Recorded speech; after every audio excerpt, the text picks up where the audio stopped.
Good evening, everyone. I'm Dave Van Zandt, the president here at the New School, and it's great to have you here. It's also great to have Senator Feingold with us tonight. Thank you very much. Thank you very much for joining us. Tonight's event is the inaugural lecture in the new Public Voices series established by the New School Center for Public Scholarship. The next event will be on March 23rd at 6 p.m. and will feature Steven Pinker and Robert J. Lifton, who will conduct a dialogue about whether or not we live in a more violent time. The Center seeks to promote free inquiry and public discussion, bringing the best scholarship from in and outside the academy to bear on the critical and contested issues of our time. The Center was founded and is led by Professor Ariane Mack, the Alfred and Monette Merrill Professor of Psychology and Editor of Social Research, and also a stalwart here on our faculty. And thank you very much, Ariane, for doing this. It's now my duty simply just to turn this mic over to Senator Bob Kerrey, for my predecessor here as president. And Bob, let me tell you that I'm really happy that you decided to stay here in New York with us rather than staying out there in Nebraska again. So.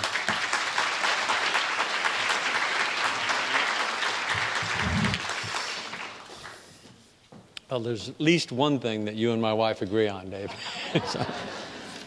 Well, I will try, though will not be easy to be brief in introducing Senator Feingold. Russ and I met in '92 when he first ran for the United States Senate.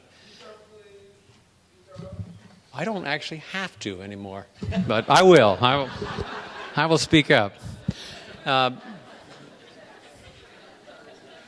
So I met Russ in '92, and it was actually quite an important campaign that told those of us who had not met Russ before, told us a lot about who he was, because he was not favored to win the primary. There were two much better known candidates than Russ, and he, I think, won largely because he stayed positive. The other two guys stayed negative.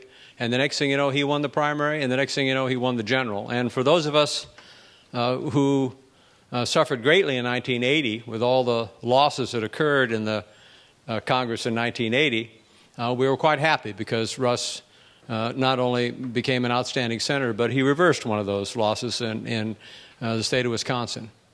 First of all, his first name is Russ. It's not McCain, as many people think it is. But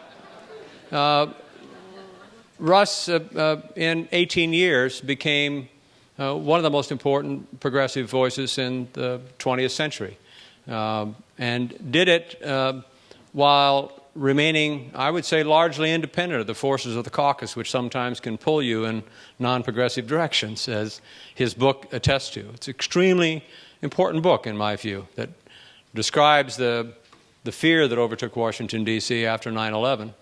And that fear is, I think, familiar to most of us who are here in New York City. But fear can cause you to do both good things and bad things. And Russ chronicles how that fear caused our Congress to do many things that I would say many in that Congress now regret. Russ and I became friends during the 8 years that we served together. He tells a very interesting story about how I had to explain to Carl Levin during the impeachment process what a thong was. I take some pride in knowing what a thong was. I was single at the time. I was entitled to know what a thong was.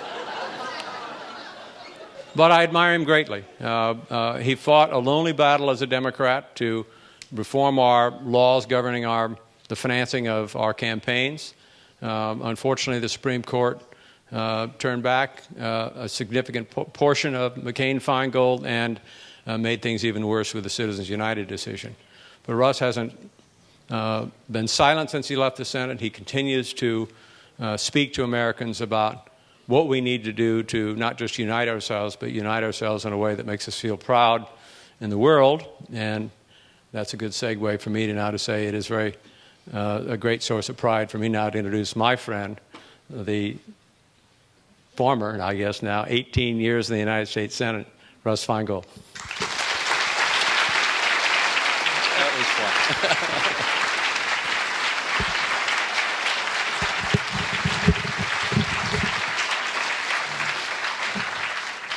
Well, it is a pleasure to be at the new school. President Van Zandt, thank you for giving me the honor of helping you kick off this wonderful new series of lectures that I look forward to watching over the years. And thank you for all being here, and especially thank you for having my great friend Bob Kerrey introduce me with his usual style. You know, I'm asked, who did you really enjoy in the United States Senate? And you got to be careful when you answer that question. I don't have to be as careful now either, just like you. But I guarantee you, I always said Bob Kerrey. And he evoked for us in the caucus and in the Senate independence, but also something that we are really lacking in this country now, intellectual integrity, intellectual honesty in every situation where I encountered him.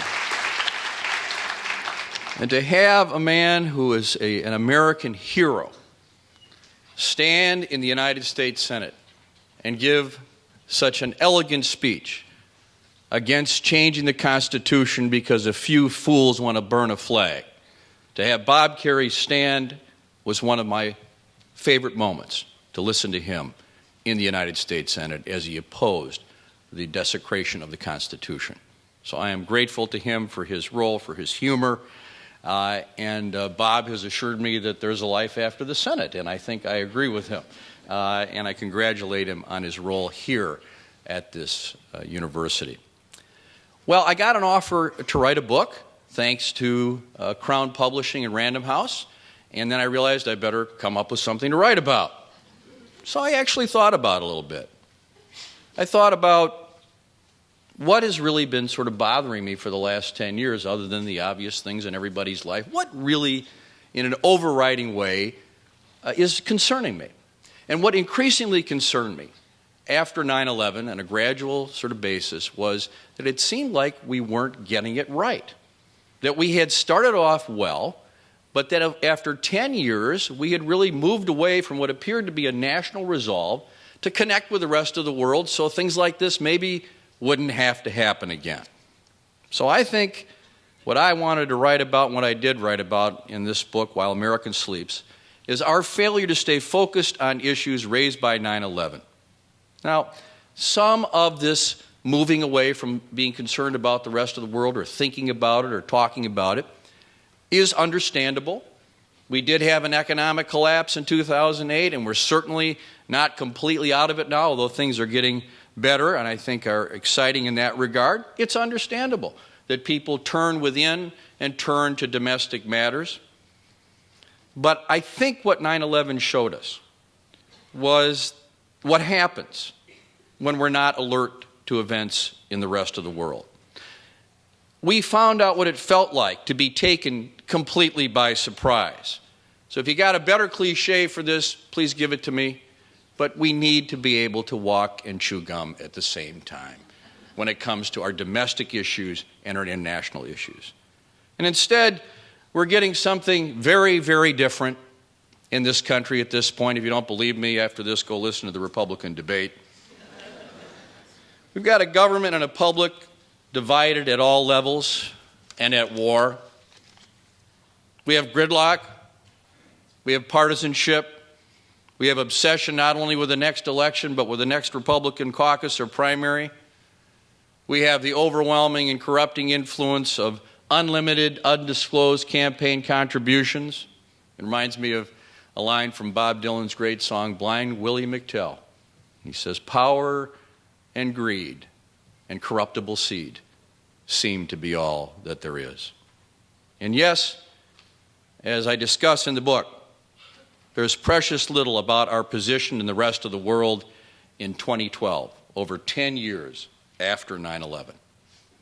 So let's go back for a second to what it was like at that point. Why would I call the book While America Sleeps? Well, it was because I was reminded of a title of a book by Winston Churchill. Churchill actually gave a series of lectures in the 1930s warning the English people of the buildup of German armaments after World War I. It came to be known as While England Slept. And in that book, he talked about the fact that his nation had to accept the fact that things had sort of changed for England.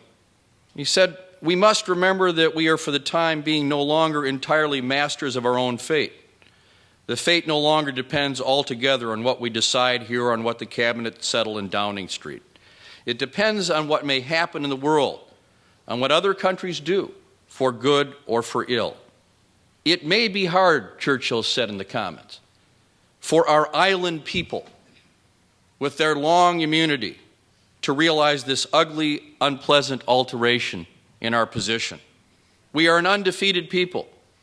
Nearly 1,000 years have passed since we were subjugated by external force. All our outlook for several generations has been influenced by a sense of invincible, inexpugnable security at home." Churchill concludes, that security is no longer absolute or certain. And he says we must address our minds courageously, seriously, to the new conditions under which we now have to dwell. Those were his words about a very different time and a very different situation.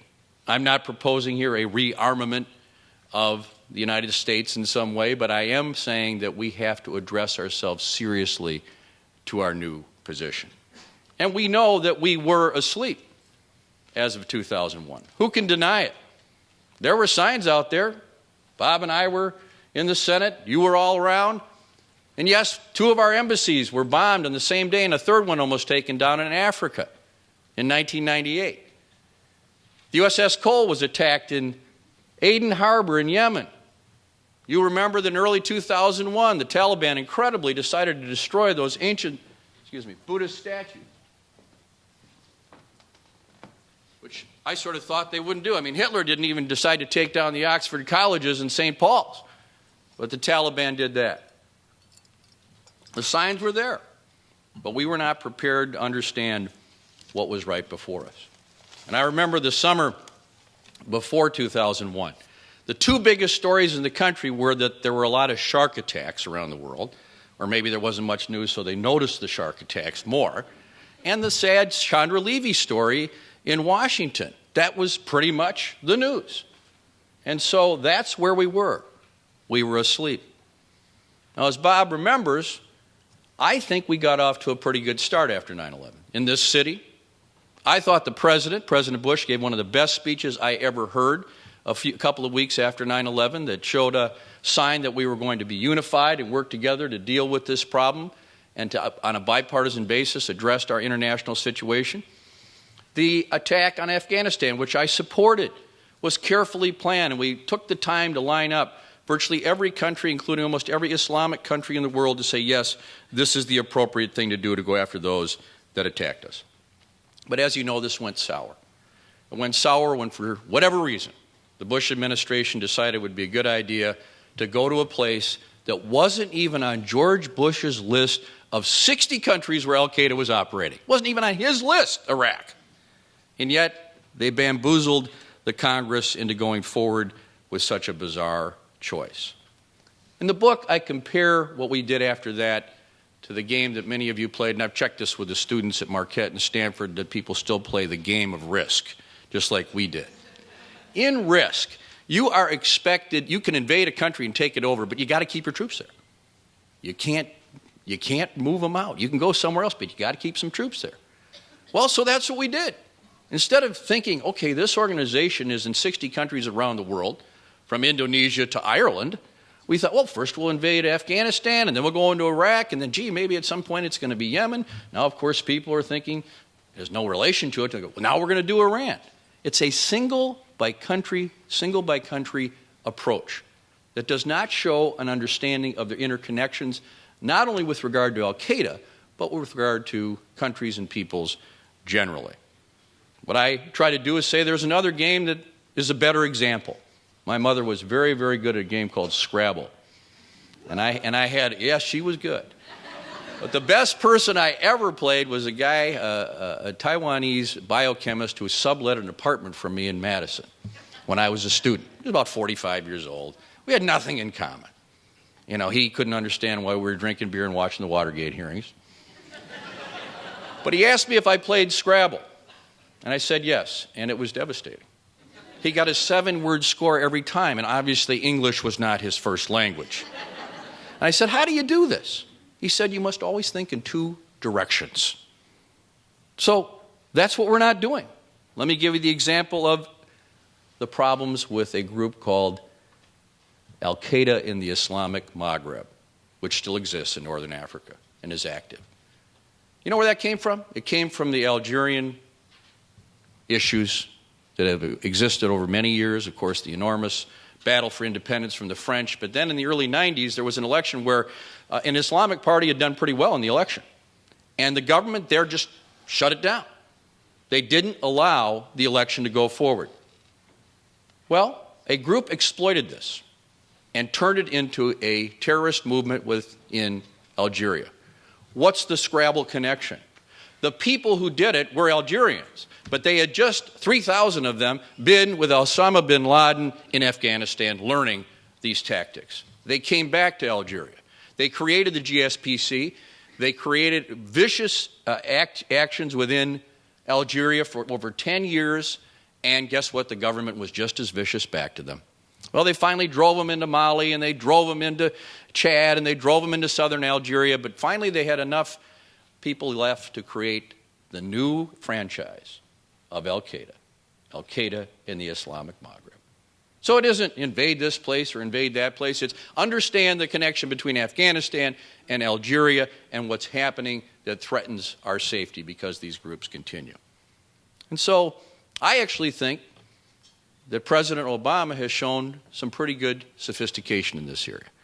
He doesn't think that the only way to approach an intervention is to go in and simply stay there forever and make up excuses about how you can't have a timeline to leave Iraq or leave Afghanistan. I disagree with his surge in Afghanistan very strongly. But he showed me on the Libya action that he understood you don't have to go in with a huge boots-on-the-ground action. There are other ways to apply pressure in a tipping point situation, such as he did to get rid of Gaddafi. To me, that showed some development and some growth and some maturity in our foreign policy post 9/11. And I think we need to avoid what I call the in for a penny, in for a pound approach to intervention. That the only way to do it is to basically own a country if we want to affect events there as part of the international community. The other part of the book is not about so much the international side in terms of our decisions about where to intervene or what to do about threats. It has to do with what I call the exploitation of the 9/11 tragedy for political purposes. Manipulation of the fear of terrorism. We've seen it in several contexts. We saw it in the jamming through of the the USA Patriot Act. Many of the provisions of that bill were necessary, but it was not necessary to allow an average person's library records to be susceptible even though they had done absolutely nothing wrong.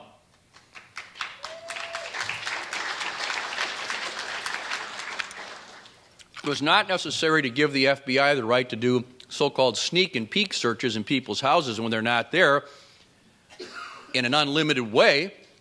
As a matter of fact, we found out that they never even used it in a terrorism investigation. As Bob Novak said at the time, it was an old wish list of the FBI stuffed into a bill that they knew would pass. So it was exploited. President Bush exploited terrorism with his legal advisor, John Yoo, to try to change the Constitution. They decided that even if we passed a law, the Foreign Intelligence Surveillance Act, that said that the only time you can wiretap is when you go to the Foreign Intelligence Surveillance Court and get permission. They said, no, actually, he's the commander-in-chief. We can disregard that law. And he did the same thing to justify torture. So our Constitution has been assaulted by those who are willing to exploit the fears of 9/11. Our fellow Americans who are Muslims and Arab Americans have been treated, particularly in the past 2 years, in a harsh and unfair way by trying to morph Islam into Al-Qaeda. I think the incident here in this island, where people somehow thought you couldn't have a mosque because the people who happened to do a despicable deed happened to be in the same religion, was a very sad moment. And I guarantee you, it deeply hurt the feelings of just about every loyal Muslim American. And I think this is a dangerous exploitation of the events. But the worst exploitation in terms of making America sleep has to do with what, again, you could see if you watch TV tonight after this. It's what I call the trivializing of foreign policy. You know, those Republican candidates don't really have a foreign policy. But, you know, Mitt Romney wrote a book saying President Obama apologizes for America. No, he hasn't. He said in speeches, you know, we might have done this better. I call that maturity. They try to make it like the president is some kind of apologist. That's false. They make fun of his foreign trips. I remember foreign trips by our presidents. We didn't make fun of them. When John F. Kennedy said, "Ich bin ein Berliner." We didn't make fun of Richard Nixon when he had the wisdom to reach out to the Chinese. We didn't make fun of Ronald Reagan from either party when he said, "Mr. Gorbachev, take down this wall." We were proud of our presidents, Republican or Democrat. These guys will do anything to try to humiliate or diminish this president, and their keystone is if you will repeat the mantra, American exceptionalism. I think America is exceptional. I think it's the greatest country in the world. But my mother used to say, if you brag, people will not like you very much. It's as simple as that. Constantly saying, we're the most wonderful nation in the world and we're exceptional. What happened to walk softly and carry a big stick? What happened to George Bush's saying we need to be humble? It does matter what people think of us. And instead of coming up with any kind of criticism, because you know what, it's not that easy to criticize the president on international policy. He's done a great job on going after those that we needed to go after, but also in presenting a more positive image of America. All they can do is come up with these slogans, and I think it is a frightful thing to think about one of those individuals taking over our foreign policy.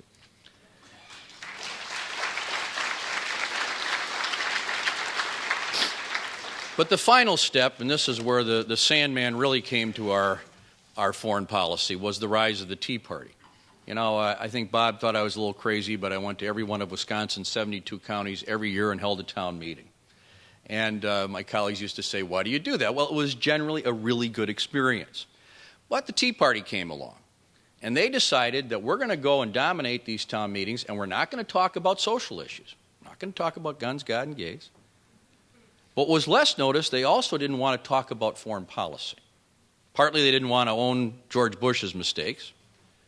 They also didn't want to have to give the president credit. They just wanted to make sure that somehow Barack Obama was made responsible for the economic collapse in the country, even though he wasn't president.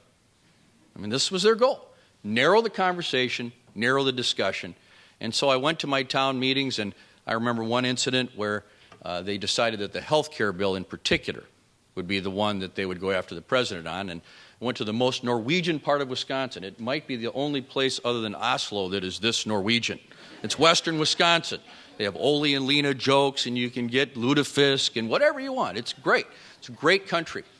Went to a town meeting, and these people were so wound up believing every piece of nonsense about the health care bill that even when a foreign exchange student named Stian from Norway got up to say, I am a foreign exchange student from Norway, and I am enjoying my time here, and I want to thank you for what you're trying to do to get universal health care for all Americans. It's working for us in Norway. People yelled out, go home, this is our country. I mean, this poor kid, a foreign exchange student. I thought, this isn't good. The conversations had been dumbed down to the point where we no longer had a real conversation. And the consequence is that we're no longer really thinking about or learning about the rest of the world. And I even say that the Obama administration is getting a little carried away. Some of their top people have said, you know what, Al-Qaeda's on the run. Looks like they're just about done. We can just about say that that's finished. That's not right. Al-Shabaab is still very active in Somalia, an Al-Qaeda chapter, and is causing destabilization not only to Somalia, but in Ethiopia and Kenya. The group I already talked about, the Islamic Al-Qaeda chapter of the Maghreb in northern Africa. And in a place in Nigeria, there is a group called Boko Haram. Have you heard of Boko Haram? Well, if you haven't, it's not your fault, but you should have, because somebody should be talking about it. Boko Haram is a group that was started about 10 years ago that means against Western religion. And they started off for a number of years attacking, places in Nigeria. Of course, the British had the bright idea that they'd create Nigeria, half Islamic in the top and half Christian in the bottom, and everybody would get along. it didn't work out very well. It's a very tense place. And out of the northern part of that country comes this organization who actually were, killing people in the churches on Christmas, but also they've now taken their tactics and their bombings to UN facilities and other facilities. On January 20th, they had 6 simultaneous explosions in the great city of Kano, killing 180 people. Do we know about that? Are we paying attention? Are we asleep? Haven't we seen this movie before? My belief is they are, at a minimum, using the same tactics as al-Qaeda, and there's good reason to believe they're connected. My purpose here is not to say it's only about terrorism or fighting terrorism or dealing with al-Qaeda. My point is we have to know what's going on in the rest of the world. And even in my hometown of Janesville, Wisconsin, Janesville Parker scouted Janesville Craig before a football game. We went over there and found out what they were doing. We don't do that. The rest of the world knows a whole bunch about us, but we know very, very little about them. And I think that's dangerous. Whether the issue is Chinese influence in Africa, Iranian influence in South America, whether it's commercial competition, whatever it is, you cannot compete and do well in the world if you do not make the effort to know. And so I make some suggestions in the book about what we can do. A young man at Marquette University, where I was teaching law this year, wrote a column called "Where in the World is Tunisia?" He said, why is it that I'm a pretty good student here at Marquette and I didn't even know where Tunisia was? He wrote, we don't know what Kyrgyzstan is, but we do know the Kardashians, was his comment. It was a clever column, and he was bemoaning the fact that this isn't really a part of much of the effort that we make in this educational system in America and throughout America to all be part of trying to finally understand the rest of the world. We don't know foreign languages. I'm the most guilty. My mother, Sylvia Feingold, knew 6 languages fluently, and I rejected her advice that it would be a good idea for me to pick up a language. I basically showed off for the 26 girls when there were 4 boys in the class, in French class for 6 years, and learned very little and never bothered to learn languages. That is a huge hindrance to us. Senator Kerrey and I can tell you that when in the intelligence areas and military areas, not to mention everything else, if you are not able to understand those you are dealing with as well as your allies, you are enormously compromised, and we are compromised in that way. Finally, I think all Americans should be asked from the President, beginning the conversation, to personally become citizen diplomats. We should all be spending some time, if we can, overseas on a regular basis, connecting with people. And yes, you can have fun and go to resorts, but I'm talking about going to places, whether you're a dairy farmer or a violinist or a construction worker.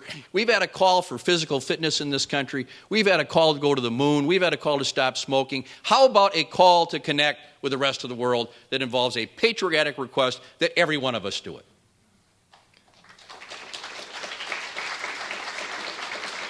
My favorite poster person for this is a guy from Pulaski, Wisconsin, named Damon Szymanski. Damon was a dairy farmer near Lambeau Field, not too far away, near Packer country. Yeah, a couple of bad Packer fans. So Damon comes to me in 1994 and he goes, Russ, I'm working with this program and I went to Eastern Europe to one of these former Soviet republics and they sent me out to a dairy farm. And he said there was so much bacteria in the milk that it could walk to market by itself. So he said, he gave them some of our great Wisconsin techniques to do that better. And I thought, well, that's cool. And I just sort of went on with my work. Came back 10 years later. He had been to 30 countries to do that by himself. So not everybody can spend 2 or 3 years in the Peace Corps. But when I see people 55, 60 years old maybe, already retired, they got a lot to give. And it's exciting. And you learn about what's going on there, and you create better relationships. All 300 million of us should be called upon in a bipartisan or nonpartisan way to do this. I think that's what we ought to do. And so to conclude, let me just return to this sort of while England slept point. There was another book written on this topic called Why England Slept. It was just a senior honors thesis at Harvard by a young student, a 22-year-old man. He gave his thoughts about Churchill's lectures in the House of Commons. He talked about it in a thesis that, because his dad was a pretty powerful guy, got published as a book called Why England Slept. But this person wrote in his senior honors thesis the following. The future president of the United States, John F. Kennedy, wrote, "To say that democracy has been awakened by the events of the last few weeks is not enough. Any person will awaken when the house is burning down. What we need is an armed guard that will wake up when the fire first starts, or better yet, one that will not permit a fire to start at all." Thanks for having me here.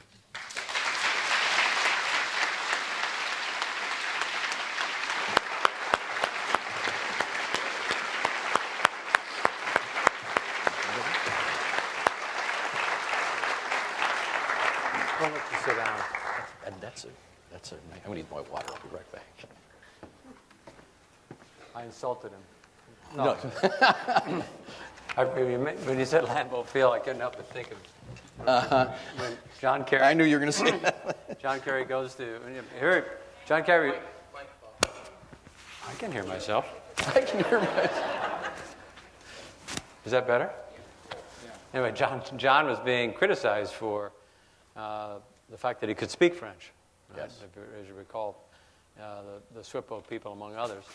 And in Wisconsin, he called Lambeau Field Lambert Field and dropped 12 points in the polls. So. They had huge billboards reminding people of that all around Green Bay. So here's what we're going to do. We're going to just, by my watch, it's about 25 till 7. Arian said she'd like to try to conclude at 7:30. That's what we told Senator Feingold that we would do. So I'll try to go for 20 minutes or so and then take questions from the audience of Senator Feingold. So let me go through a few, Russ. I mean, again, I think your book is an extremely important one, and I'm going to start, though, talking about something that you touch on in the book, but you're associated with a great deal, which is finance reform of campaigns. As we were talking, what happened? Talking off stage, I did almost run for Senate again in Nebraska, and I've been out there for about a week. And I was amused that, can you hear me? Is this? Can you? All right, I'll have to do this.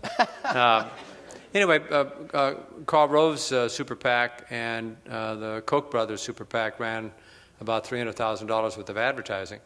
And I was struck by that, and then the man who had managed both my previous campaigns, who was prepared to manage this one, Paul Johnson, who you probably remember from Anyway, he told me that it was going to cost $25 million. Now, there's 800,000 votes. And of that $25 million, he said 15 would be, you'd have to, hope that somebody would build a super PAC in Nebraska of $15 million. And it's, and I've got to say, I could probably have gotten that done. Yep.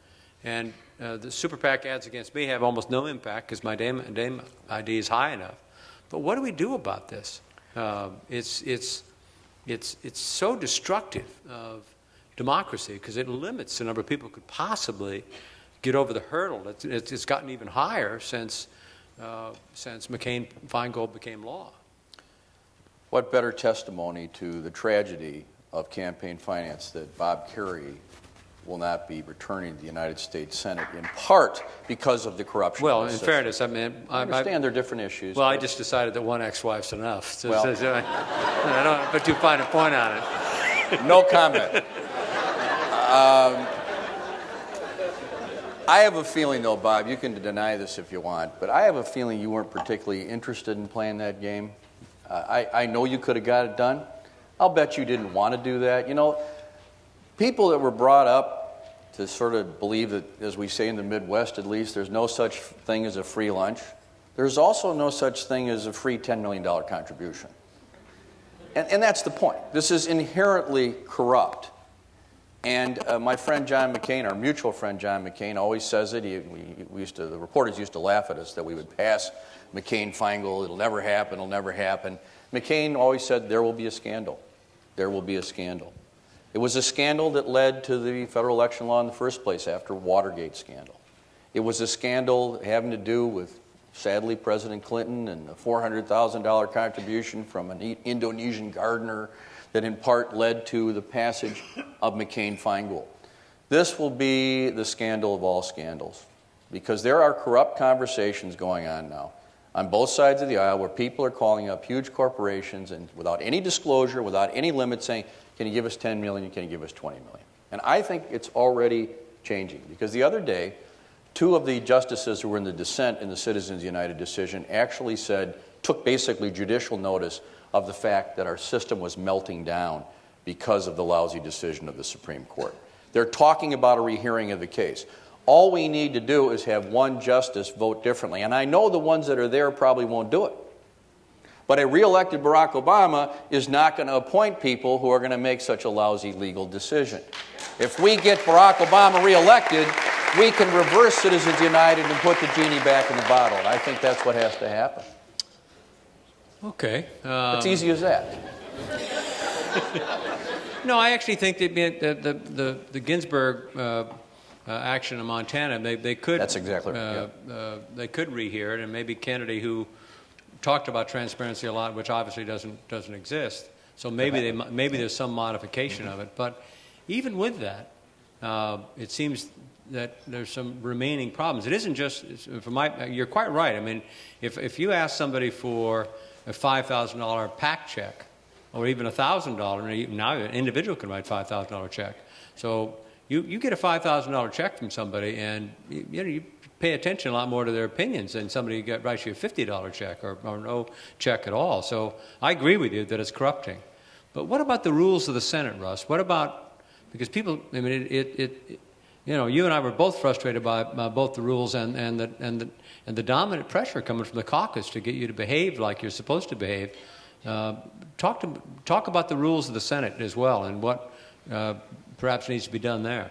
Yeah, first I want to say, Bob, that of course the whole McCain-Feingold thing did what it was supposed to do, prevent unlimited campaign contributions. It's still the law. We need public financing of campaigns to get away from this phenomenon. And that is really in addition to overturning Citizens United. But, I did have a chance to teach law at Marquette University Law School, and they asked me to teach a subject that I think the only subject I knew anything about, which was constitutional issues related to the United States Senate. So that was a good deal. And basically we talked about this. How did it end up that the Senate is completely dysfunctional, basically? The founders of the country set up the Senate in a certain way. It may be apocryphal, but you remember the story that Thomas Jefferson, he wasn't involved in the Constitutional Convention. He was in France. And he came back and supposedly was having coffee with George Washington. And he supposedly said to the president, why did you set it up this way, the Senate? Apparently, supposedly, George Washington picked up his cup of coffee and poured the hot coffee into the saucer and said the Senate is to be the cooling saucer of our government. I believe in that. I think Bob Kerrey believed in that.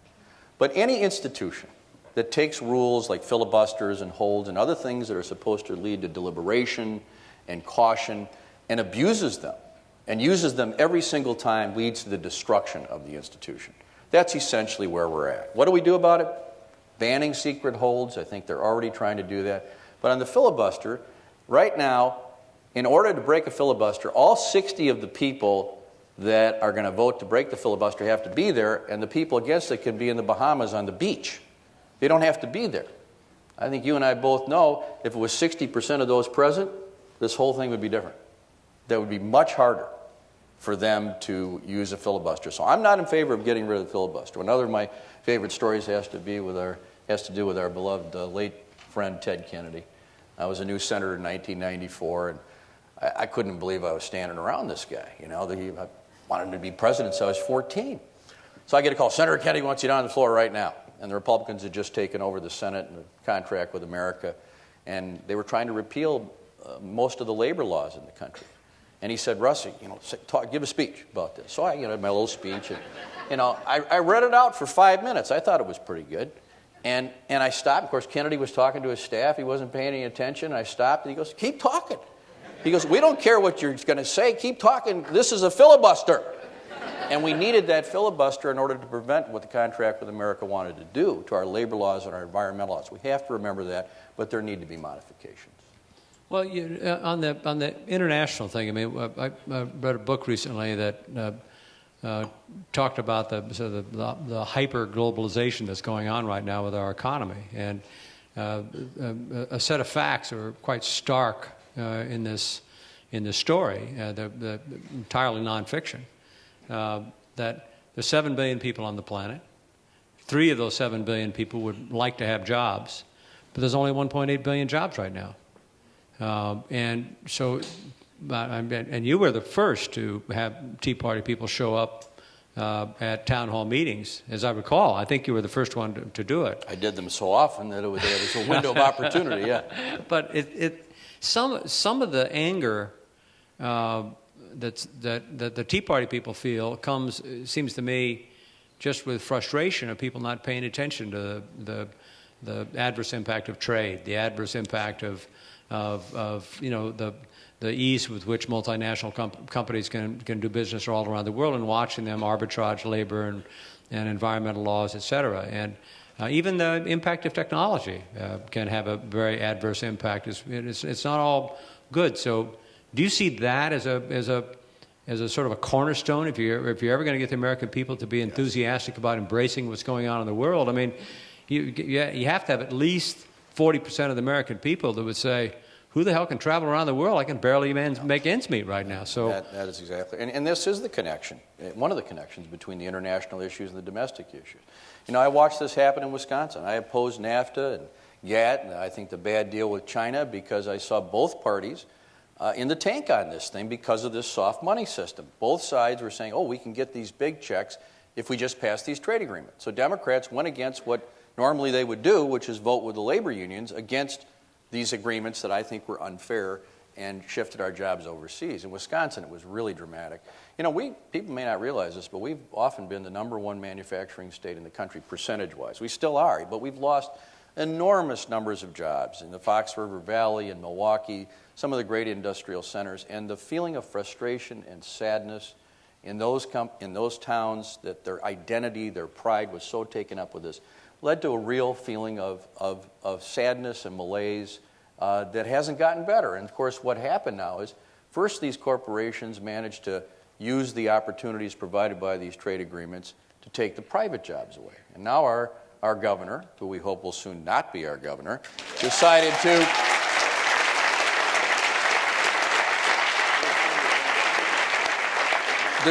to turn the private workers against the public workers. Say, see these public workers, these teachers, these firemen, these police officers, they're really, doing really well, and we're going to take away their collective bargaining rights. So this has been, I think, a conscious divide and conquer approach.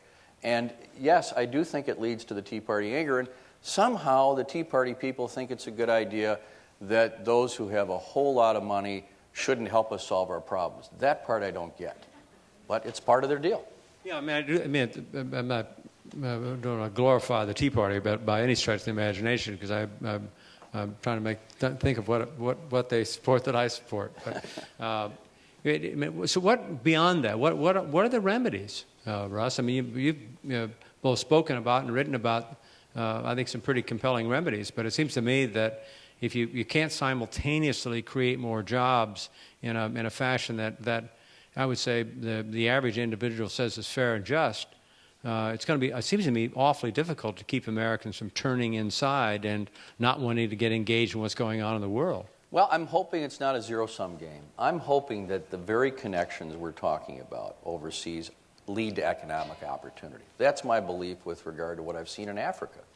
I've worked with a number of people in Milwaukee and around Wisconsin who were able to make some kind of connection in countries that really want a good economic relationship with the United States, have a friendly attitude toward the United States, and have created job-creating mechanisms that way. It has to be a two-way street. It can't be unfair to the African nations, but there's a wealth of opportunities. As many of those countries become more stable, I think that can be a basis for jobs in a place like Wisconsin, as well as a better relationship with those countries. I don't think it's out of the question. So let me ask you specifically, was the Affordable Health Care Act unpopular in Wisconsin? Yes. Why?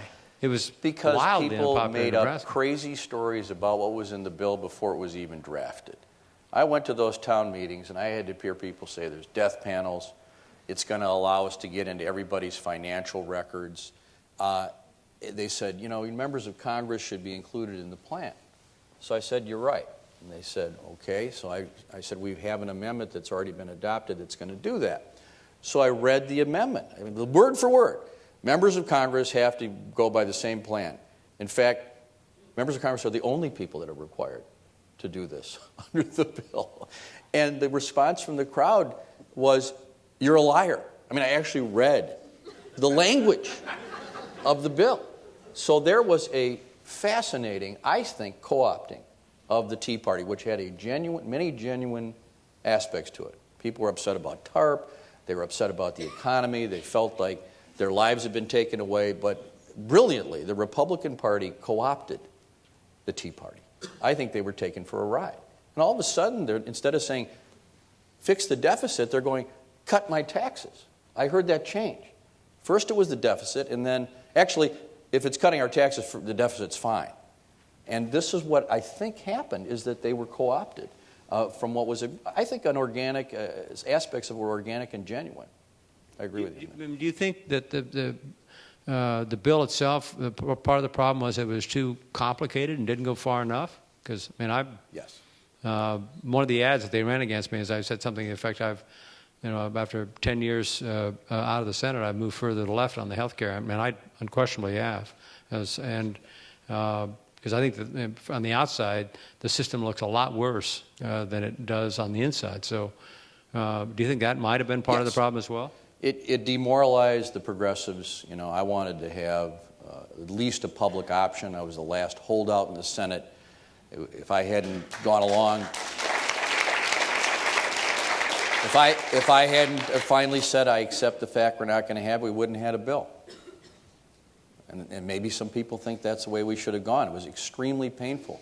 Because in these town meetings, Bob, for 16 years, other than the last two, overwhelmingly, the number one request of Wisconsinites was, can't we have universal health care for all Americans? That's what they wanted. And somehow, these corporate interests and others saw it coming and manipulated, just like they did the tobacco issue, this technique they have, like they did on global warming, manipulating the truth to make people believe something that is the opposite of what is common sense. That's what was done to defame a genuine effort. It would have been a lot better if it had been a simple or Medicare for all kind of approach that Bernie Sanders. I think it would have been would have been easier. It still would have been hard, but it would have been better.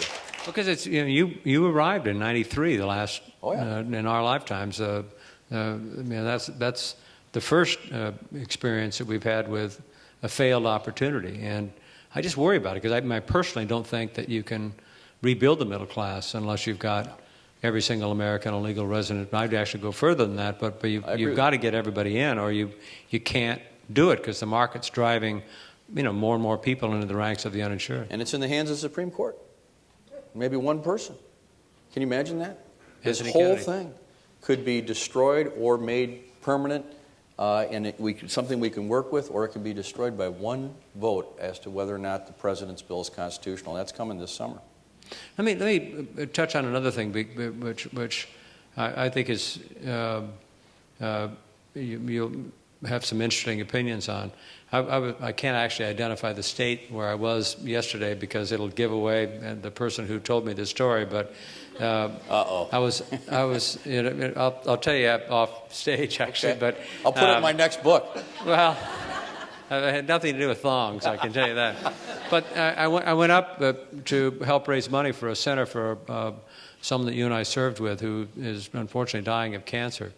And it's at a law school, and the woman who is my host teaches at the law school and says that she gives a simple examination to all the freshmen incoming law students. You can sort of imagine what it's going to be. She gives a naturalization test. And not a single one passed. You think, what's wrong with this picture? I mean, there seems to me to be a fundamental gap between where we are with the public's knowledge and where we need to be in order to have the kinds of debates you're suggesting. You know, I guess if I had to pick a second topic apart from this international, would be the lack of civic common understanding about what this country is all about and what the foundation of it was. It allows people to make up absurd notions about the origins of the Constitution, that it meant to establish a religion and other things that people may not know the difference. Now, when I was in 8th grade in Janesville, Wisconsin, we had this stuff hammered away at us in public school. We had to learn the Bill of Rights. We had to memorize it. You know, public education then seemed to include a fundamental civic element. Now, I'm not an expert on what's taught now, but I get the feeling when I try to talk about the Fourth Amendment and your right to be protected against unreasonable searches and seizures and things like that you're should be free from cruel and unusual punishment, it doesn't feel like there are understandings about that. Not to mention the thing that you raised, which is sort of the way in which our system is supposed to be a system of checks and balances. That it isn't sufficient to say we were attacked on 9/11, let the president do whatever he wants. It's okay to torture people. It isn't. And people need a certain level of civic understanding about our system and how it works and the rule of law before they accept it, because, you know, frankly, a lot of people think I'd like anything done to somebody that tried to kill us. It is a huge gap, and it is, I think, one of our greatest problems. Yeah, and just, I mean, I presume you already know this, but it's the immigrant community, both legal and illegal, is the secret economic, social, and political weapon of this city. It's really quite remarkable and moving to watch the motivation, the values, and to learn. I mean, New York's got somewhere between 700,000 and 800,000 citizens who are Muslim, and that mosque you talked about, both the mayor and the speaker of the city council here supported building it at ground zero. So it's that international community that you're talking about. There's a pretty good example of it right here in New York. And it makes the point that you don't have to go overseas to make that connection. Oh, that's for you sure. You have the opportunity. If you want to resolve the problem of Kashmir, all you have to do is go out and find an Indian and Pakistani cab driver. They'll put a deal together in about 5 minutes. Yeah, go to Minnesota if you want to talk about the Somali situation, or if you want to talk about Ethiopia, go to Seattle. I took a 3-week vacation, something that you can't do in the Senate. Went to India, and when I got back, I had a business meeting that right from the airport went to the meeting, and I had jet lagged, so I got in a taxi to go home. And I got all the way home, and I thought, oh my God, I don't have any dollars. You know, all I got is rupees. And I said that to the taxi driver, and he said, I'll take rupees, I'm Indian. So it's only New York. I'm gonna put one more question to Senator Feingold, and then I'll turn to the audience. Both you and I were on the Senate Select Committee on Intelligence, a bit of an oxymoron. They got to rename that committee.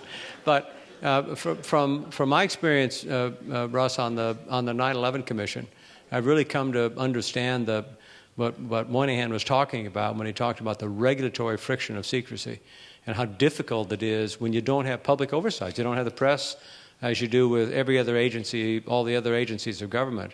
What's your sense of how good a job Congress does of oversight of what appears now to be approximately $80 billion of secret operations of the federal government? Well, that's exactly right. I was able to serve on the Intelligence Committee for 5 years, and in part because of the innovation that Senator Kerrey was involved in, saying that the positions on the committee should be permanent, that you can stay there, which makes it more attractive to senators. Now, people say to me, do you miss the Senate? And I say, well, there are many things I don't miss. One of the few things I really miss was the Intelligence Committee, because it's one of the few places where people aren't preening for the cameras. You can't talk about what you're doing, so there's no real margin in saying these silly slogans. Sometimes we just sit down and try to resolve things. The problem, though, as Senator Kerrey has indicated, is that there is a failure to share what the law requires to be shared with the members of the Intelligence Committee. They are required under the National Security Act to tell us basically everything other than sources and methods, which means, you know, the actual operational stuff involved in intelligence. But they use this rubric to basically prevent us from knowing many things that we should know, and even getting legal documents. It's led to the development of something that I described in a hearing and in my law school class as secret law. What's secret law? It's the opinions in part of the Office of Legal Counsel in the Justice Department. John Yu's opinion. And when John Yu said that torture was legal in that memo that we've now seen, we never got to see it. The members of the Intelligence Committee didn't get to see it. And we thought, well, we just want to know what the legal arguments are. You can redact all the names you want.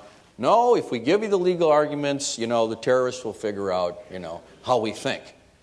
Absolutely absurd, against the laws of the United States, and yet what is done to follow those laws, to make sure that the members of the Intelligence Committee have the information they need? And it was one of the hardest things, is to get them to give it. I had a chance last week, I'm teaching at Stanford right now, to meet with one of the people that I used to work with regularly from the other side, and he told me from the intelligence operation that he thought it was foolish that they held this stuff back, that they didn't give us a chance to work together and develop that kind of credibility. The leaks we've had on the various government programs, they didn't come from members of Congress or their staff. They came from within the agencies, where people finally thought, I can no longer be part of an illegal or questionable operation. It was a great moment on the Intelligence Committee. There was a leak. Probably the White House had leaked it, and they accused the Senate committee, and Senator Hollings from South Carolina was on the committee. And somebody in the White House said, everybody in the Senate committee should take a polygraph. And of course we were all, well, we're not going to take a polygraph. And Hollings volunteered. So he took a polygraph and he came back and, he said, everybody wants to know how he said, well, I mean, you could have heard a pin drop. He said, well, they set you up with wires, and they put the wires on you, so run a little background, get a little background noise on the graph. And the first question they asked me, I answered, well, in my humble opinion, and I flunked. That's a great Fritz story. I'm looking at the audience, but I actually do want to give you an opportunity to one additional follow-on on that secrecy thing. I personally think it's quite unfortunate that the WikiLeaks movement was taken over by somebody that has at least questionable motives, if not sort of unlikable. And appears, rather than simply saying, do a better job of writing memos, that we're now getting less information available to the public as a consequence of, this very, very unfortunate guy who seems to me to be charged beyond reason. I mean, a State Department spokesman resigns as a consequence of the Bradley Manning situation. And it seems like the government now has pulled back rather than embracing this as a way to help citizens understand what's going on. It's a very hard issue, and I see in the front row a woman who used to work for me, Robin Lieberman, who was with me when we went to Tunisia in 1994. And we met with a guy there named Ben Ali. You might recognize the name. He was the guy they drove out of Tunisia to begin the Arab Spring. We had a good conversation, and I did what my staff advised me to do. The ambassador understood I was going to do it. I gave him a hard time about jailing journalists. He needed to hear that. And then when we went back 11 years later with McCain, he remembered it. He remembered that I'd given him a hard time about it. Okay, I was glad that when it came out in WikiLeaks, that was consistent with my memory. How do I feel about that?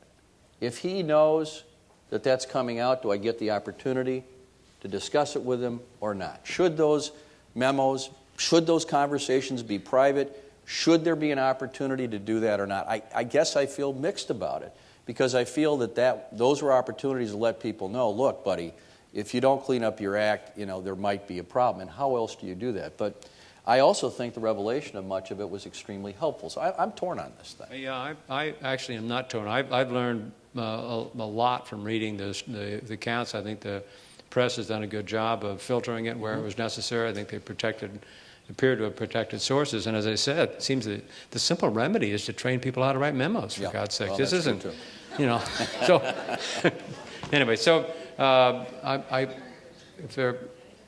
think what you have to do is just hold your hand up and talk. There's microphones over here on either aisle. Actually, I think, there are. There's a microphone over there and over there. Yes, sir. Yeah, we are very sorry that you are not senator anymore. To introduce myself, I am Prabhakaran, an alumnus of the New School, and we miss you, the whole country. Thank you very much. And among the few write-ups about you in the New York Times, one said that as a senator, you were making a living from paycheck to paycheck. you won't have to do it anymore. This book is going to sell like hotcakes. It's good news. And, I'll be one of the millions who will be reading it and buying it. And in return, I'll request this favor. As a writer who writes books which nobody reads, I envy you. And my latest book, I'm going to force upon you. Capitalism Comes to Mao's Mausoleum. Nobody has even heard about it. It doesn't matter. I'm going to force it upon you. I would like to see. Anyway, the question, you touch upon this, about the foreign policy misadventures. The main misadventure, we are still stuck with that in Iraq. It is very often carried out in the name of two things you mentioned, American exceptionalism. They say that exception demands that we go to spread our values abroad, if necessary by force. And then if those who don't agree with them, the patriotism is challenged. And very often, there are many Americans, you are an exception, who will stand up to that. Even Senator Kerrey and, not you, sir, and Hillary Clinton, right. In the heart of hearts, they were opposed to Iraq war, but they supported. You do have to get to the question here, because right behind it is six how other people. How do you get over this? I'm sorry. Well, this question of patriotism, why should people shrink when they can challenge and they can say that I'm as big a patriot, as good a patriot as you are? Well, this is where making people aware of the danger of not having a serious attitude about the rest of the world is actually dangerous for people. That to have politicians get away with challenging opponents by saying if they vote against the Iraq war or questions whether or not we should have a timeline to end the war, that somehow you don't support the troops. This is the game. You don't support the troops if you think the troops should come home sometime. This is something that I think is winnable, but politicians have to be willing to risk losing their seat. I ran several times risking to lose my seat. I finally did, but not right away. And the best election result I ever had was when my opponents came at me in 2004 and said, this guy was fine before 9/11, but he voted against the Patriot Act. And he voted against the Iraq war, basically saying I wasn't patriotic. I carried 27 counties that George Bush carried, won by 300,000 votes, and Kerrey only won the state by 5,000. People liked that direct confrontation on it. But if you cower in the face of it, then you won't prevail. Yeah, and even if you lose, you won't feel good about it. Why don't we do two questions? If you can ask one, and the gentleman behind you ask the question, then we'll take two at a time, and I think we'll get through them a little bit faster. That's a good technique. How do you make people listen, and more importantly, how do you make people want to listen? Because as you've mentioned a few times tonight, at the town meetings, you would say things, the Tea Party members would say things, and people would just reject the truth. So how do you make people listen to the truth and then act accordingly? You want to just, yeah. My question is actually related. My question is about media consolidation. The money that is spent on campaigns, a lot of it goes to the media, which is in the hands of very few individuals or corporations at this point who don't have a national conversation going. Well, I want to be clear about this, because you are right to talk about what happened with these town meetings in the last couple of years. That wasn't the typical situation. What was typical in Wisconsin, and I think it will return, because I think Obama will be reelected and these tactics will have been somewhat discredited, I think people will go back to wanting to have decent conversations. At least I hope to. Hope they do at these town meetings. People fundamentally come to these meetings, unless they're part of some organization like that, wanting to have an exchange and learn something and being able to offer their views. So there's another piece to it, which was related to your question. The opportunities for disinformation are greater than they ever have been, but also the opportunity to call people out on disinformation are much greater. The ability to counter through the internet, through these PolitiFacts and truth tests that are being developed throughout the country, I think is gradually going to have a positive impact. Yes, if people continue to only look at Fox News or only at MSNBC, we won't make much progress. But my sense is that people are starting to develop a variety of sources after having spent a while listening to talk radio and Rush Limbaugh, spent a while listening to Fox News. I hope it's finally getting old. And I think if they do all this to try to defeat the president, frankly, this president was never given a fair chance. I've never seen this done to a president. When Bush didn't really win the election in 2000, we didn't do that. We didn't say, oh, you're a socialist and we're not going to give you a chance. I think Obama will be a president who can say, we're going to have a different kind of dialogue.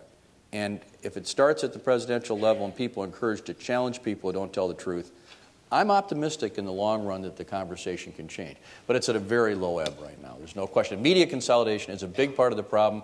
I was one of the few that voted against the bill, the Telecommunications Act, which was one of the biggest giveaways to corporate America and took away the independent voice of radio throughout this country. It really does destroy different voices and diversity in politics.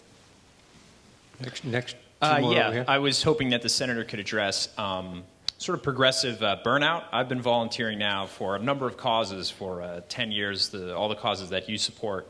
And even when we finally have a Democratic Congress and a Democratic president, so many things we care about, civil liberties, foreign policy, financial regulation, it seems that what the majority of Americans and certainly the majority of Democrats want, all it takes is one Ben Nelson, one Joe Lieberman to absolutely destroy all that work. And in the end, when it's just, vote Obama because it could be worse, finally, there is a lot of fatigue for us volunteers.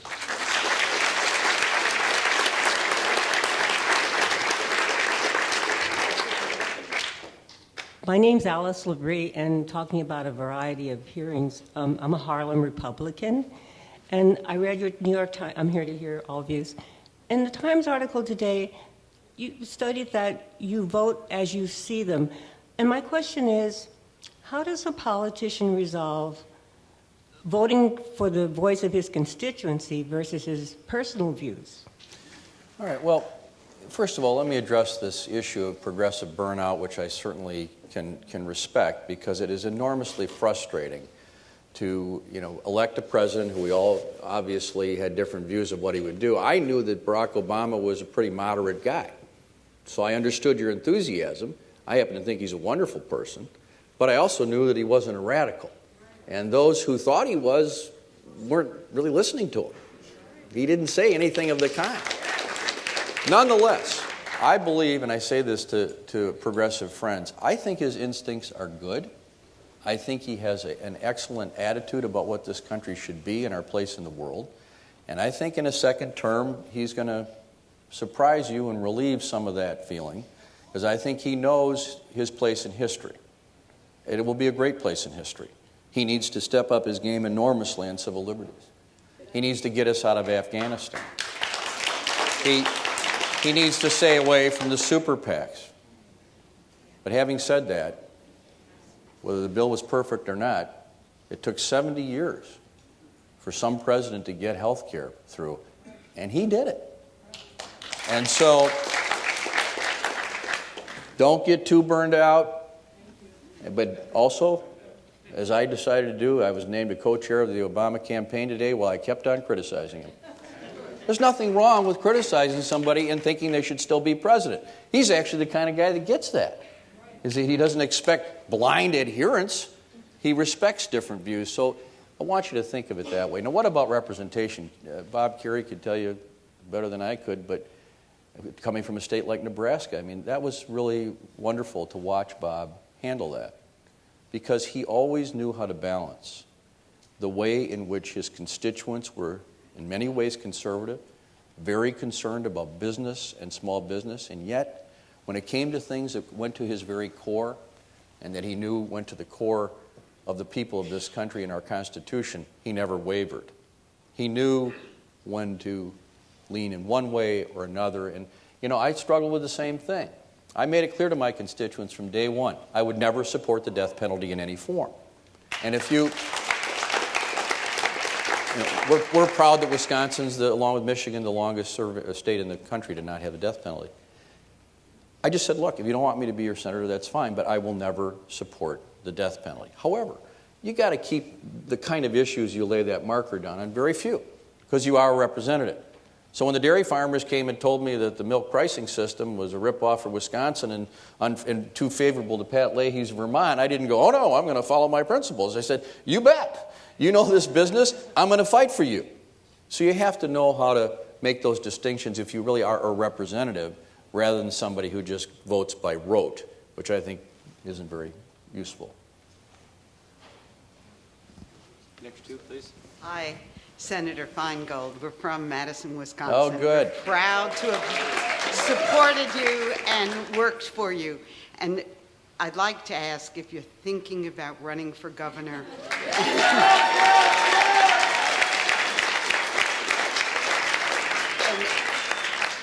And not since we've been 14, but many of us have been thinking about you running for president for a long time. Next question. I haven't had a chance to look at the book yet, but I was quite surprised by the way you highlighted international terrorism as one of the few things you wanted to talk about in your talk tonight. I'm just curious, do you honestly think that among all the problems we have in the world, that terrorists in the Maghreb, and in particular in a week where yet another incredibly insensitive and stupid thing has been done by the U.S. military in Afghanistan, that our military attempts to deal with it are actually important problems? I mean, given all the things we have to face, or aren't they more just red herrings that let us, whip people into a furor, keep Guantanamo open, et cetera, et cetera? I'll answer the Madison question second. I'll answer yours first. I don't consider fighting and destroying an organization that's vowed the death of all Americans to be a waste of time. I happen to believe that when people do that, you need to take them on. Now, that doesn't mean you go into countries that had nothing to do with it. That doesn't mean you go into Afghanistan and stay there forever after those people aren't even there anymore. Do you think all the deaths in Afghanistan, that was worth it? This is actually... I think it was foolish to stay there this long. Okay. I think it was the right thing to do. And a surgical operation to try to get Osama bin Laden and Mullah Omar and to make sure the Taliban didn't run the country, yes. You can't let a country... inevitable that this would happen You can't let a country be a place that allows people to send planes into this city and destroy the World Trade Center. I am never going to be able to go along with that kind of thing. However, overall, your point, I hope, would agree with me that this really isn't about just fighting terrorism. What I'm talking about in this book is we have to know what's going on in the rest of the world, whether the issue is economics or terrorism or diplomacy or creating better relations and cultural relations. That's really what I'm interested in. Talking about the terrorism issue is a way in which people will think about it. It obviously gets their attention. It causes them to go, well, maybe one of the reasons we got attacked is because we didn't know very much. It has more to do with knowledge. And in fact, I think one of the worst mistakes we make, and I think you're completely right about this, is that our first instinct is we need to go, it's like it's a manhunt. As if foreign policy is a manhunt. It isn't. Foreign policy has to do with creating solid relationships with other countries, not supporting despots and dictators against the legitimate democratic values of people in the Arab world. That is really what I am most interested in. And I am interested in the governor's situation in Wisconsin as well.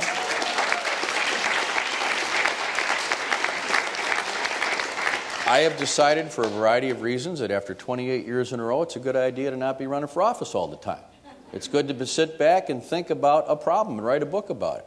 It's good to have exposure to young people at universities and get their views. It's good to create the first organization in America that is devoted to fighting Citizens United, Progressives United. And it's good to work hard for the good candidates we're going to have running for governor. We have excellent candidates. That election is going to be probably in early June, and I will be thrilled to greet the new governor of the state of Wisconsin.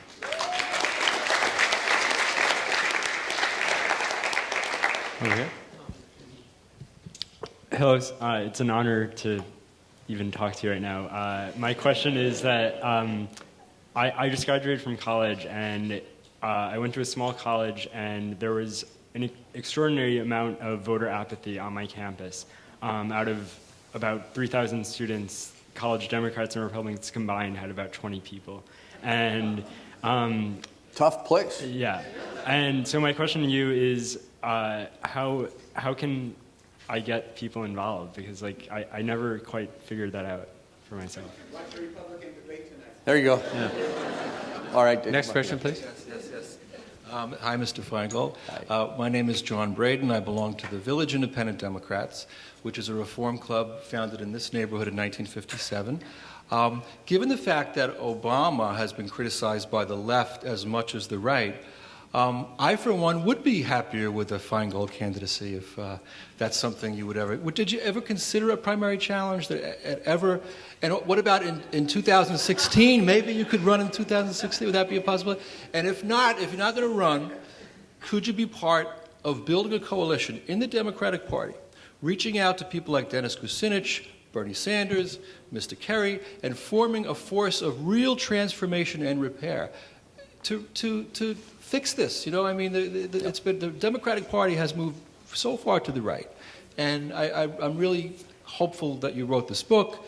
And you know, if you're not going to run, how could you be a force of change? Well, I am extremely interested in the latter. You know, there's something about the consuming ego aspect of running for high office that, you know, really is unattractive. I realize somebody has to do it.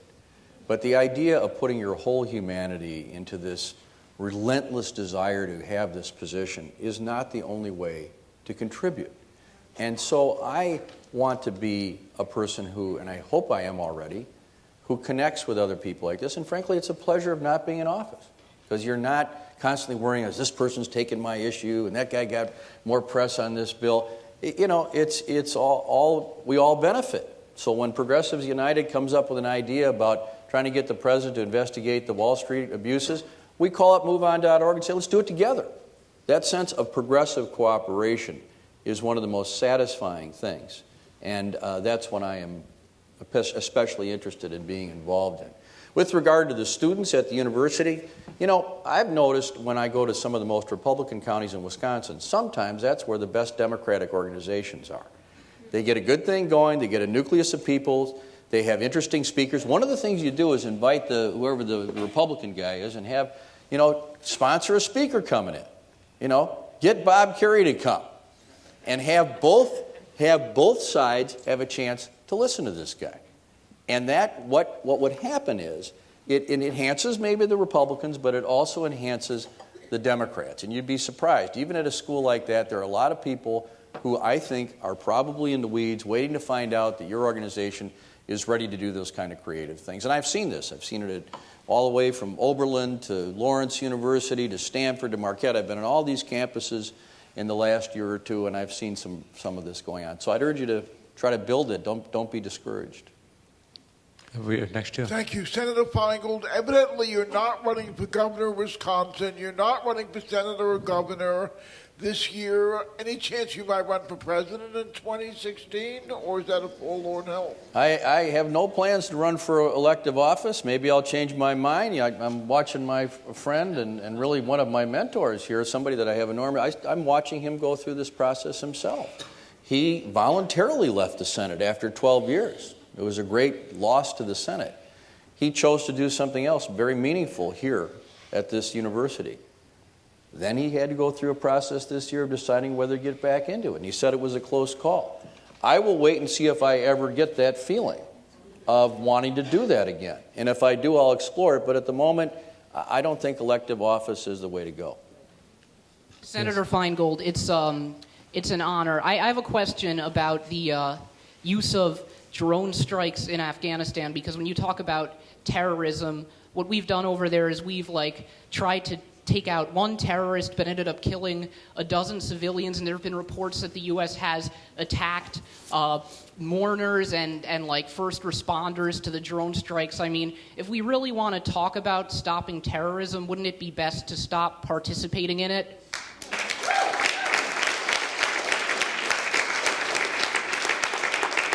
To the extent that drones are being used in places like Afghanistan, Pakistan, Yemen, and other places where it's been discussed, there's no question that there are situations where I think that you can understand why we do it. But there is also no question that the consequence in many cases creates such a negative response from the people in that country. And I've had direct conversations with students from Pakistan and Yemen in recent days who spoke to me about this very thing. Do we understand how this impacts the broader attitude in that country? And so this is something that has to be considered. Again, not only our foreign policy, but even our military policy should not just be a manhunt. It's not get this guy and whatever else happens doesn't matter. It does matter. And you have to factor that in a very serious way. And we need to have a mature conversation about it in this country. Yes, next two.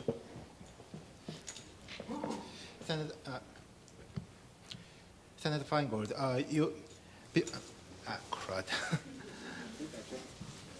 Senator Feingold, before you left the Senate, you were known as one of the most liberal member in the United States Senate. The question I have as a non-American is that right now America is facing number, as you said in this speech, number of domestic challenges, and as most people would assume, these challenges will not be solved in few years. At the same time, Senator, America is also, whether we like it or not, currently the most powerful country in the world and has numerous commitments internationally, military or otherwise. How do you, as a liberal member, see America being able to balance those two commitments as well as able to reach out to other countries? Well, I'm going to forgive you for having an Oregon Ducks sweatshirt on. We're still hurting from the Rose Bowl in Madison, but you know. But you know, I think we have to enter a new era where I've tried to use this analogy when people talk about America being the greatest country in the world, and which, you know, certainly I agree with. But it sort of reminds me of how I used to feel about the New York Yankees as a kid. I was a White Sox fan. Okay? Yeah. You know, White Sox would get ahead every year, and then the Yankees would come to town, and they'd just blow us out of the water. Every single time I'd cry and cry, and my mother would tell me that, you know, there were other things in life. Well, you can be number one without sort of wanting to dominate. There's a difference between being a leader and giving the impression that you have to have mastery over others. And I think that's the problem that people get into sometimes, is that we have the ability of this to be the greatest country in the world, but part of our greatness can be that we help other countries achieve and that we are perceived as a country with values that we actually live up to. So that's how I like to think of resolving that dilemma.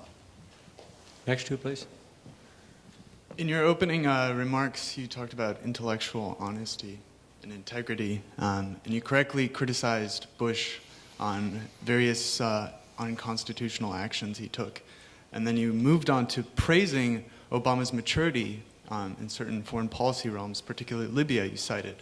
I find it kind of remarkable that you don't, despite countless legal scholars criticizing the unconstitutionality of that attack and going to war ostensibly without congressional approval, not to mention assassinating American citizens abroad without due process, do you not find Obama's consistency and continuation of much of Bush's foreign policy to be a problem? Well, with regard...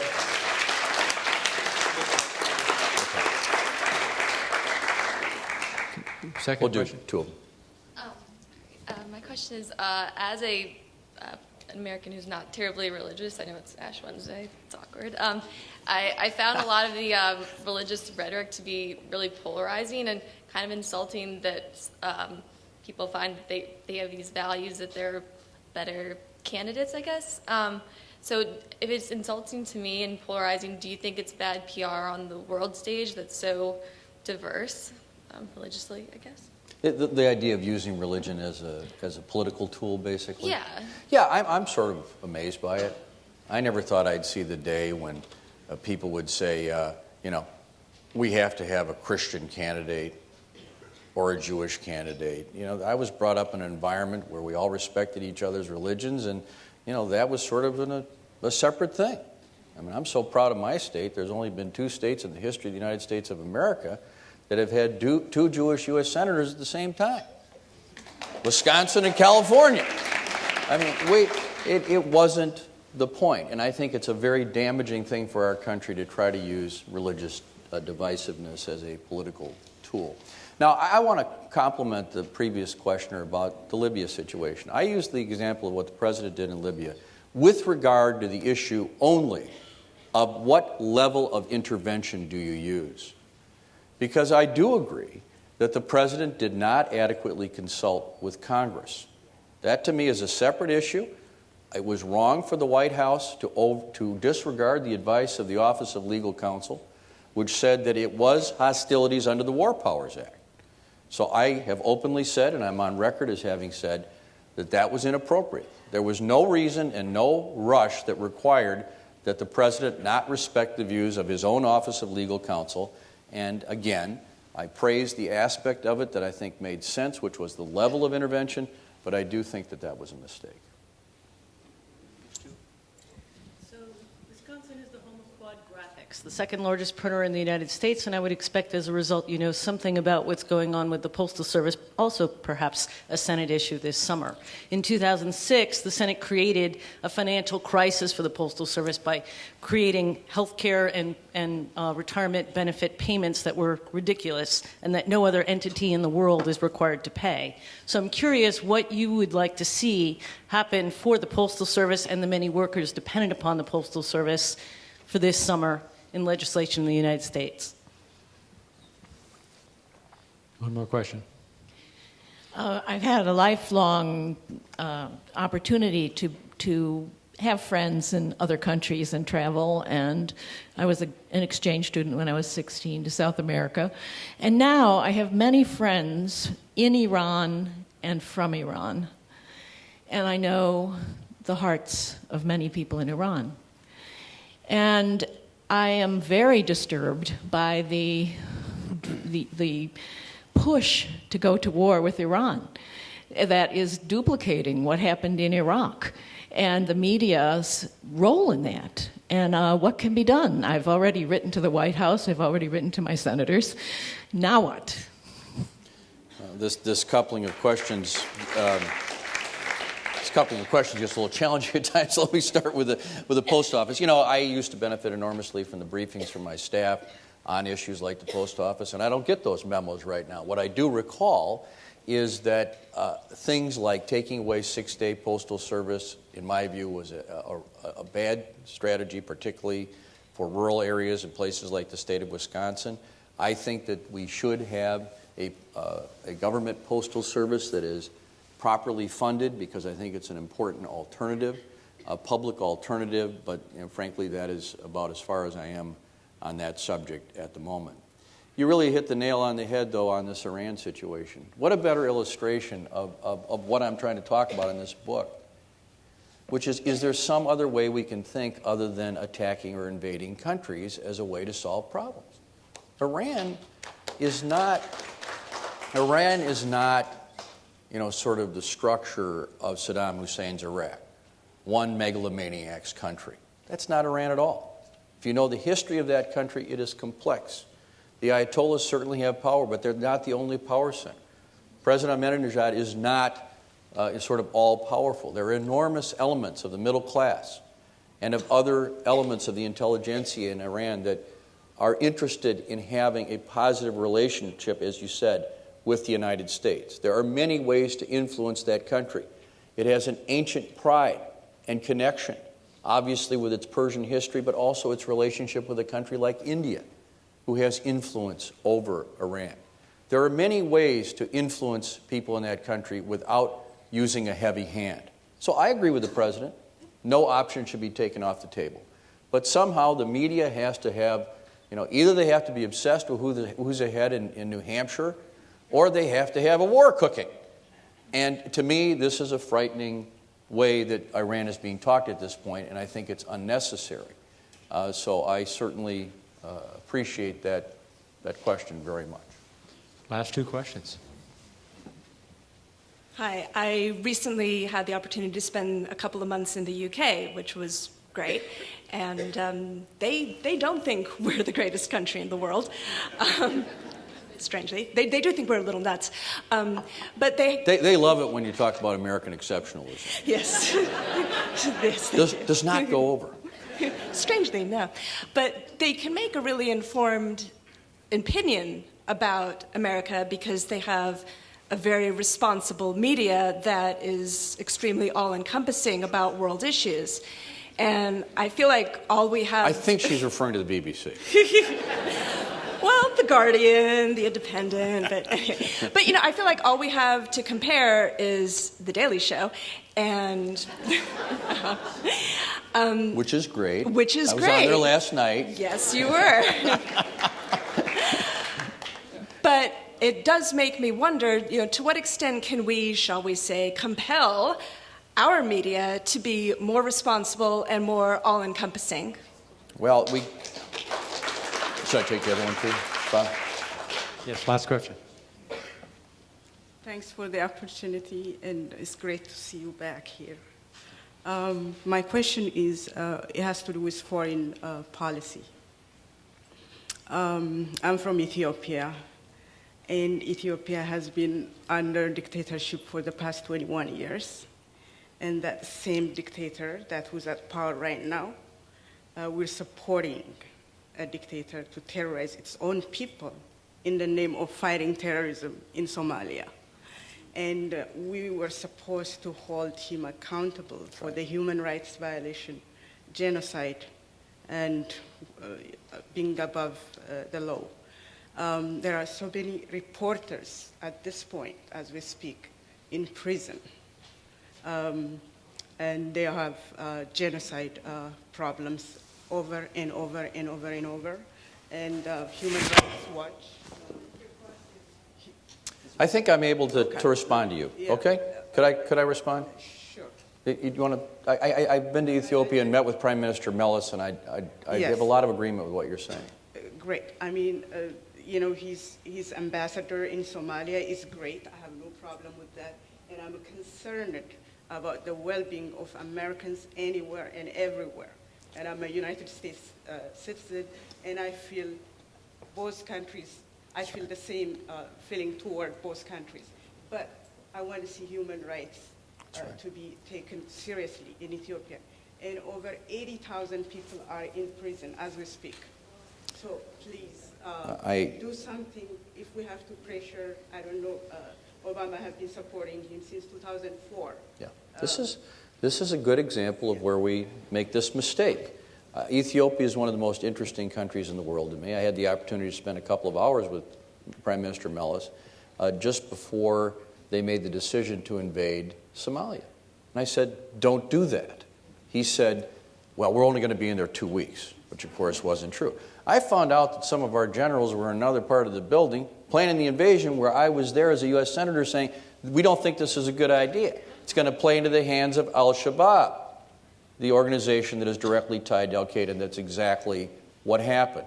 They stayed there, and it destabilizes the region. And yes, Melis, he's a brilliant guy, but he accuses just about everybody who disagrees with him of being, in effect, a terrorist or an agent from another country. So we make a big mistake by propping him up and having other kinds of military relationships there that are probably not appropriate. So I think this is an important place, a great place for us all to know more about, because it is a pivotal country in that part of the world. Now, as to the media and England, it's certainly not perfect, but I have had the pleasure of spending a lot of time over there the last couple of years, and to listen to the BBC do its job of sort of helping set a reasonable national discussion. It is not perfect, but it is relatively balanced. It isn't one reality over here and one reality over there. We cannot force that sort of thing in our country, but as Americans, we can demand it. We can demand, let's say, a more interesting type of more neutral media, where they have the kind of penetrating interviews that actually show real interest in the rest of the world. I just love listening to the BBC's discussion of what's happening in Syria, what happened during the nuclear disaster in Japan. The depth of it is something that I think many Americans would appreciate, and I think that kind of a national, reasonable, central type of discussion is one of the things that's missing in America and causing a lot of our divisions. So. Yes, but did you like Downton Abbey? Sure. Okay. Thank you very much, Senator Feingold and Senator Kerrey, for doing this. Thank you. Thanks for taking all this time. It's really terrific.